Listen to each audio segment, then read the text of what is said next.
Oke, kita lanjutkan keuntungan EIP Ekologi Industri Park bagi lingkungan. Yang pertama, mengurangi sumber polusi,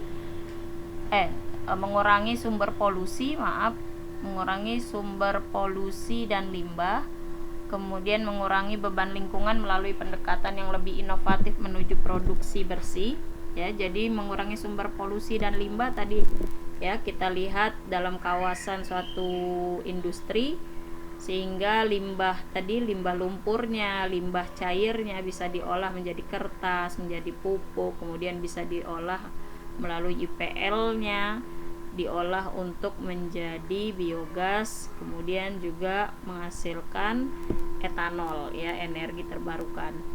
Kemudian mengurangi beban lingkungan melalui pendekatan yang lebih inovatif menuju produksi bersih, jelas ya, dengan kita melepas limbah-limbah cair, limbah-limbah produksi yang aman untuk lingkungan, itu mengurangi beban lingkungan ya.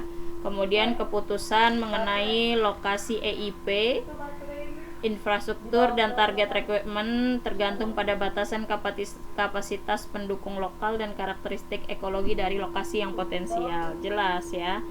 Jadi ketika kita memutuskan untuk membuat suatu lokasi EIP, maka pendukung lokal dan karakteristik ekologi dari lokasi tersebut menjadi sangat penting gitu ya. Jadi hal yang bisa mendominasi. Keuntungan EIP bagi masyarakat, yang pertama alat pengembangan ekonomi, jelas ya, untuk ekonomi sekitar. Dengan adanya wilayah EIP misalkan, maka akan ada masyarakat sekitar yang diuntungkan, misalkan rekrutmen karyawannya seperti tadi ya, kemudian juga lingkungannya terjaga. Kemudian kalau kita bahas dengan program untuk lingkungannya, CSR-nya, maka akan berdampak pada edukasi masyarakat sekitar. Meningkatkan nilai dari kawasan, jelas secara ekonomi, maka transaksi ekonomi akan semakin cepat di wilayah itu ya. Ketika ada suatu kawasan industri, maka masyarakat sekitar, kalaupun mereka tidak bisa bekerja di di perusahaan itu sendiri, mereka bisa membuat lapangan kerja untuk diri mereka sendiri dengan misalkan menjual ya makanan, kemudian properti ya, kos-kosan dan sebagainya.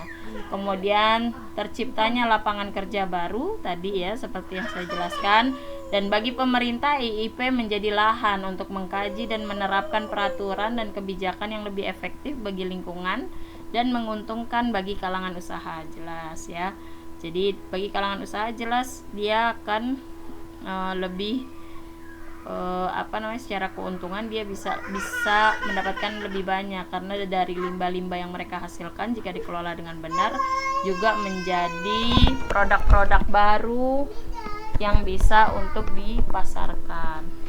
Oke, sekian. Jika ada pertanyaan silahkan. Assalamualaikum warahmatullahi wabarakatuh.